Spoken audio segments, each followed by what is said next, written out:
Bienvenue au Starter du jour pour bien démarrer sa journée. Aujourd'hui, j'aimerais vous encourager à aimer Dieu au-delà des bénédictions. Vous connaissez sans doute Saul de Tarse, et comme son nom l'indique, il vient de Tarse. Et Tarse, c'était une ville, lorsque l'apôtre Paul est né, elle avait déjà 2000 ans d'histoire. C'était une ville qui était connue pour son industrie du lin, c'était une ville qui était bourgeoise, c'était une ville où il y avait des universités, qui était connue pour sa classe d'intellectuels. Vraiment, c'était une ville qui rayonnait déjà énormément. Et Saul de Tarse est né à cet endroit, et il est né dans une famille hébreu, mais qui était aisée financièrement, on le sait, parce que Paul est né avec la citoyenneté romaine. Et pour acquérir la citoyenneté romaine, ça se payait, et ça se payait très très cher. Et donc Paul avait cette citoyenneté. Donc Paul est vraiment né dans une famille aisée.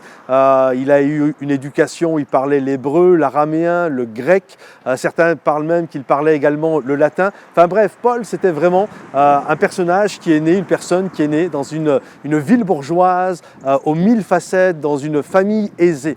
Et même par la suite, il a fait une école biblique, il a fait une école rabbinique, il a fait l'école de Hillel, on le sait, parce qu'il dit lui-même qu'il a été enseigné au pied de Gamaliel, qui était le professeur illustre de cette école-là. Donc c'était la meilleure école du pays et c'était le meilleur prof du pays. Bref, quand on regarde un petit peu le pédigré de l'apôtre Paul, on s'aperçoit super ville où il est né, super famille, super éducation, meilleure école biblique, meilleur professeur de l'époque.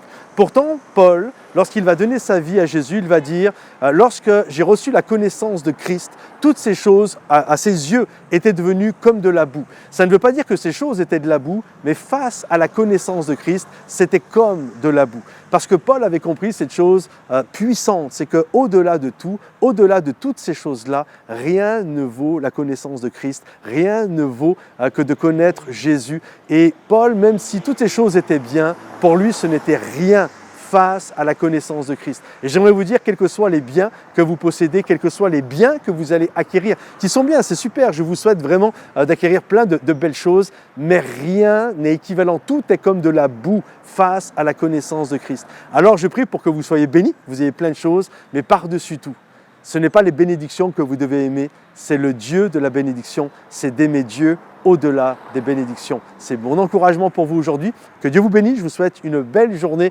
Pensez à partager cette vidéo, à vous abonner à notre chaîne et on se retrouve tous les dimanches à 9h30 sur la chaîne YouTube de l'Église Momentum en live. Soyez bénis et à bientôt, bye bye.